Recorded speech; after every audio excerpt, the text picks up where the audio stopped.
آج کا نورانی قاعدہ کا جو ہمارا سبق ہے بہت اہم ہے. آپ لوگوں سے گزارش ہے کہ آپ لوگ اس ویڈیو کو ضرور دیکھیے گا, کیونکہ قرآن مجید میں یہ سبق جو ہے, اس سبق سے جڑے ہوئے بہت سارے قاعدے قرآن مجید میں ہیں. جیسے ہم لوگ پڑھتے ہیں انت منذر, یعنی اخفا کہتے ہیں جسے, یہ اخفا ہم لوگ آج پڑھیں گے. پورے قرآن مجید میں کس طرح سے اخفا کیا جاتا ہے, اگر آپ اس ویڈیو کو دیکھ لیتے ہیں تو آپ کو اخفا کے بارے میں کوئی کنفیوژن نہیں رہے گا, کوئی ڈاؤٹ نہیں رہے گا. تو آپ اس ویڈیو کو ضرور دیکھیے. اور آپ کو معلوم ہی ہے کہ میں بہت ساری ویڈیوز نورانی قاعدہ کا بنا چکا ہوں, اسی چینل پر کئی دنوں سے پڑھا رہا ہوں, اور 20 ویڈیوز میں بنا چکا ہوں. اگر آپ لوگوں نے نہیں دیکھا ہے, یہ ویڈیو آپ دیکھ رہے ہیں, تو آپ اس ویڈیو کو دیکھنے کے بعد آپ جائیے ان ساری ویڈیوز کو دیکھیے. انشاءاللہ تعالی آپ کو بہت فائدہ ہوگا. اگر آپ دیکھ لیتے ہیں تو میں گارنٹی کے ساتھ کہہ رہا ہوں کہ آپ تجوید کے ساتھ قرآن مجید پڑھنا سیکھ جائیں گے. اگر ہم نورانی قاعدہ خوب اچھی طریقے سے پڑھنا جان جائیں گے میرے بھائیوں, اگر ہم نورانی قاعدہ کو خوب اچھی طریقے سے پڑھنا جان جائیں گے تو قرآن مجید بھی ہمارے لیے آسان ہو جائے گا. کیونکہ اس میں قاعدے بتائے گئے ہیں کہ کس طرح سے ہجے لگانا ہے, کس طرح سے ملا ملا کر ایک ورڈ کو, جملے کو ملا ملا کے پڑھنا ہے. اس میں قاعدے بتائے گئے ہیں, اور میں سارے قاعدے اپنے ویڈیوز کے اندر میں خوب اچھی طریقے سے سمجھایا ہوں. تو آپ جائیے ان ساری ویڈیوز کو دیکھیے, آپ کو بہت فائدہ ہوگا انشاءاللہ تعالی. تو چلیے نورانی قاعدہ کی طرف چلتے ہیں اخفا والا سبق پڑھنے کے لیے. تو چلیے آ گئے ہیں ہم لوگ نورانی قاعدہ کے پاس. آج ہم لوگ پڑھنے والے ہیں تختی نمبر 10 اخفا. آپ لوگوں کو میں بتایا تھا کہ اخفا جو ہے یہ قرآن مجید میں بہت آیا ہوا ہے. تو آپ لوگ دھیان سے اس سبق کو دیکھیے اور سمجھیے. تھوڑا قاعدہ ہے, میں پڑھ دے رہا ہوں آپ لوگوں کو. اس کو پڑھ کے پھر میں آپ کو نیچے جب پڑھوں گا تو سمجھا دوں گا, ٹینشن لینے کی بات نہیں ہے. دیکھیے کیا لکھا ہوا ہے. تنوین اور نون ساکن کا قاعدہ. تنوین یا نون ساکن کے بعد, تنوین کسے کہتے ہیں اور نون ساکن کسے کہتے ہیں میں بتا چکا ہوں اس سے پہلی والی ویڈیوز میں. اگر آپ نہیں دیکھے ہیں تو جائیے, میرے چینل پر ہے, جا کر دیکھیے, آپ کو بہت فائدہ ہوگا. ویسے میں پھر سے بتا دے رہا ہوں. تنوین اسے کہتے ہیں, 2 زبر 2 زیر 2 پیش کو تنوین کہتے ہیں, اور جس نون پر جزم ہو اس کو سکون یعنی ساکن کہتے ہیں, اس کو ساکن کہتے ہیں. تو یہ آپ کو یاد رکھنا ہے ضرور. تو کیا لکھا ہوا ہے, تنوین یا نون ساکن کے بعد حروف اخفا آویں تو نون کی آواز کو ناک میں چھپا کر پڑھنا چاہیے. نون کی آواز کو ناک میں چھپا کر پڑھنا چاہیے.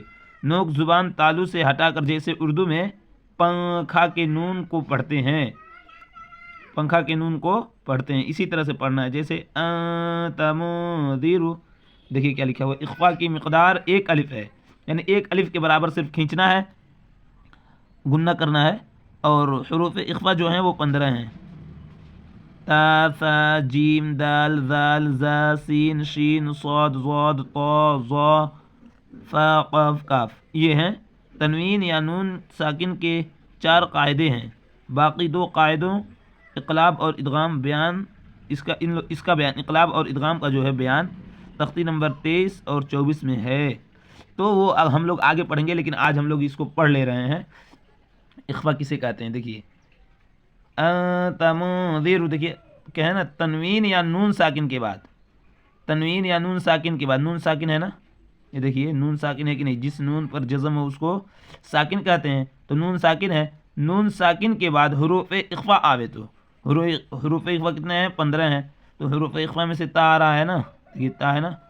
تنوین کے بعد نون ساکن کے بعد حروف اخفا میں سے تا آئے تو نون کی آواز کو ناک میں چھپا کر پڑھنا چاہیے. جیسے تمدیر, میں ہجے کر رہا ہوں. چلیے دیکھیے, الف نون زبر انتا زبر تا انتا, میم نون پیش من انتا من, ذال زیر زی را پیش رو انتا منذیر, کاف زیر کی, را الف زبر را کی را, میم الف 2 زبر من کی را من, کاف الف زبر کا کی را من کا, تا زیر تی, با یا زیر بی, نون زبر نا کی را من کاتبین, کاف پیش کو, کاف نون پیش کن, تا پیش تو, کن تو, تا پیش تو, را الف زبر را کن تو ترا, با الف 2 زبر بن کن تو ترابن, یا زبر یا, تا یا زیر تی یتی, میم الف 2 زبر من یتیمن, فا الف فا زبر فا, حمزہ کھڑا زبر آ, وا کھڑا زبر وا, یتیمن فآوا. من دخلہ، دیکھیے نون ساکن کے بعد دال آ رہا ہے جو حروف اخفا میں سے ہے، اس لیے ناک میں چھپا کر پڑھیں گے اس کی آواز کو.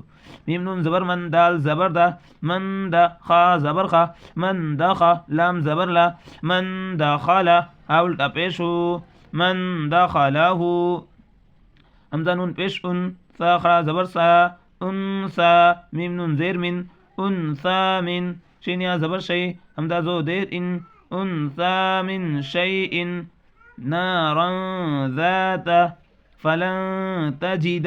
یہاں تک میں پڑھا دے رہا ہوں آپ لوگوں کو، یہاں تک میں پڑھا دیا. اب آپ لوگ یہ 2 لائن اپنے سے خود مشق کیجئے. صرف اگر میں ہی پڑھا دوں تو فائدہ کیا ہوگا، آپ لوگ خود اپنے آپ سے مشق کیجئے کہ دیکھیے ہم کتنا پڑھنا جانتے ہیں. تو چلیے اگلی ویڈیو میں ملیں گے. اگر آپ پچھلی ویڈیوز نہیں دیکھیں ہیں تو جائیے اسی ویڈیو کی ڈسکرپشن میں آپ کو ساری ویڈیوز 20-21 ویڈیوز جو ہیں سب مل جائیں گی، تو آپ دیکھ لیجئے وہاں سے. چلیے اگلی ویڈیو میں ملتے ہیں. السلام علیکم.